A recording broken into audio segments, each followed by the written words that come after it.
नमस्कार बंधुरा তোমরা সবাই কেমন আছো। আশা করি সবাই খুব ভালো আছো আর খুব ভালো থেকো। তো আজকের এইগুলো দেখেই বুঝতে পারছো কি আজকের রেসিপি কি হবে। তো এই যে দেখো আজকের রেসিপি হচ্ছে পুঁই শাক।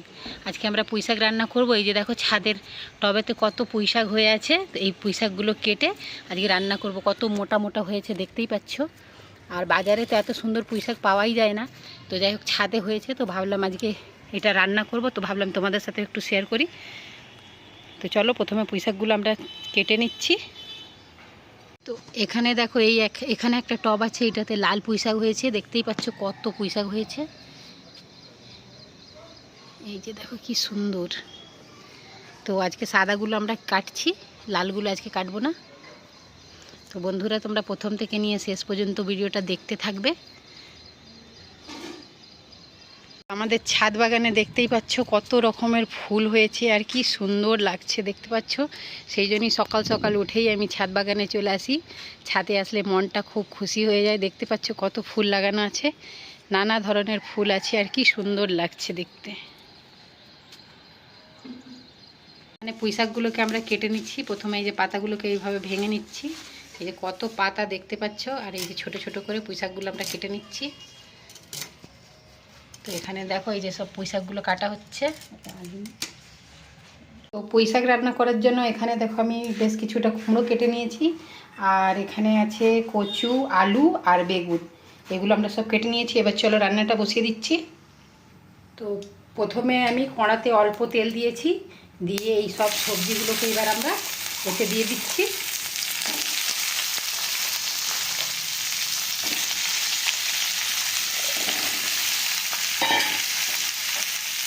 এই সবজিগুলোকে দিয়ে এবার আমরা খুব ভালো করে ভাজা করে দিচ্ছি।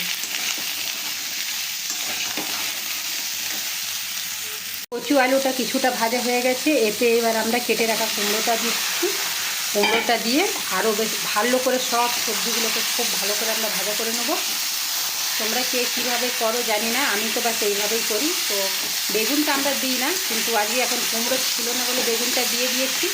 তো তারপরে আবার দেখছি কুমড়োটাও এসে গেছে। তো যাই হোক সব এই জন্যই দিয়ে দিলাম। দিয়ে এবার চলো সবজিটাকে খুব ভালোভাবে আমরা ভাজা করে নিচ্ছি।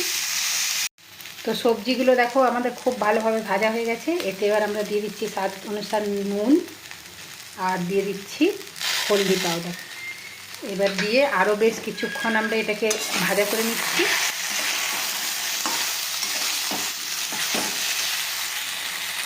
তো এখানে সবজিটা ভাজা হয়ে গেছে খুব ভালোভাবে। এবার আমরা এতে কেটে রাখা এই পুঁই ডাঁটাগুলো দিয়ে দিচ্ছি।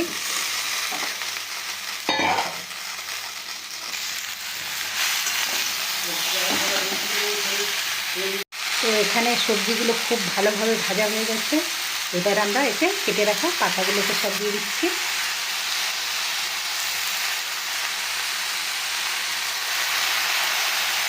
এতে আর জল দিতে হবে না, এই পাতাতেই সব সিদ্ধ হয়ে যাবে। একটু ঢাকা দিয়ে আমরা নাড়াচাড়া করে নেব।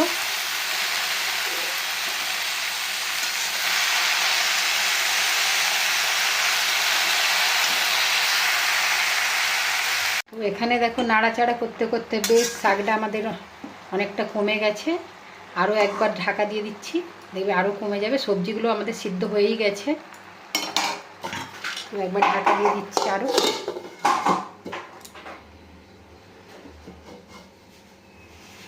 তো এখানে আমাদের পুঁই শাক আর সব সবজিগুলো খুব ভালোভাবে সিদ্ধ হয়ে গেছে। এবার এটাকে আমরা নামিয়ে রেখে দিচ্ছি।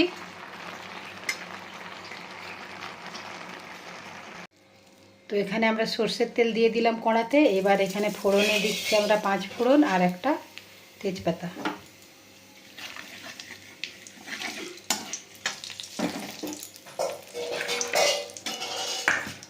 তারপরে দিয়ে দিচ্ছি কেটে রাখা পেঁয়াজ।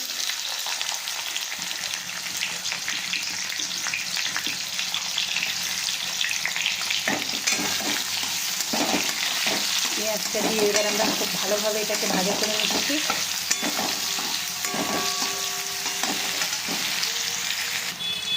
দিয়ে দিলাম কিছুটা কাঁচা লঙ্কা।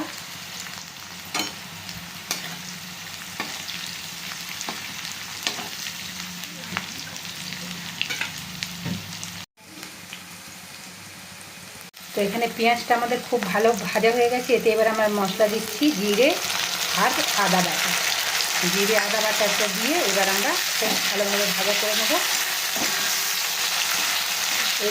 এইভাবে পেঁয়াজ দিয়ে পুঁই শাক রান্না করলে কিন্তু খেতে খুবই ভালো হয়। আমরা তো এইভাবেই রান্না করি, আর কিন্তু দারুণ টেস্টি হয়। তোমরা কে কীভাবে করো একটুখানি কমেন্ট করে বলবে।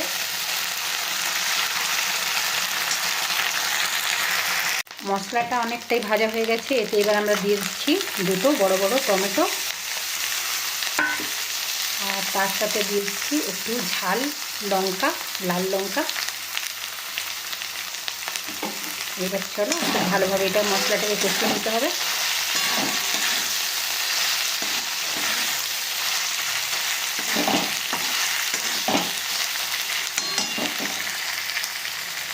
তো এখানে দেখো আজকে আমরা কী কী রান্না করেছি, এই যে দেখাচ্ছি। এখানে আছে বেগুন ভাজা, খেঁকসা ভাজা, পটল ভাজা, আলু ভাজা, আর এই যে এখানে আছে পুঁই শাক, তার সাথে এই যে দেখো এখানে চিংড়ি মাছ হবে।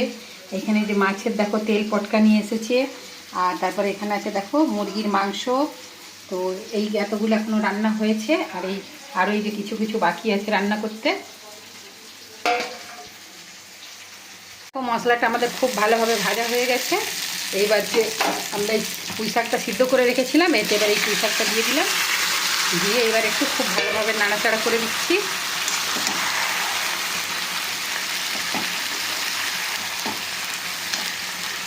মশলাটা দিয়ে আমরা আরও বেশ 5 মিনিট ফুটিয়ে নেব, যাতে এই পুঁই শাকের ভিতরে এই মশলাটা চলে যায়। তো আরেকবার আরও 5 মিনিটের জন্য আমরা এটাকে ঢাকা দিয়ে দিচ্ছি। তো ফাইনালি বন্ধুরা আমাদের পুঁই শাকের রেসিপি একদম রেডি হয়ে গেছে, এই যে দেখতেই পাচ্ছ।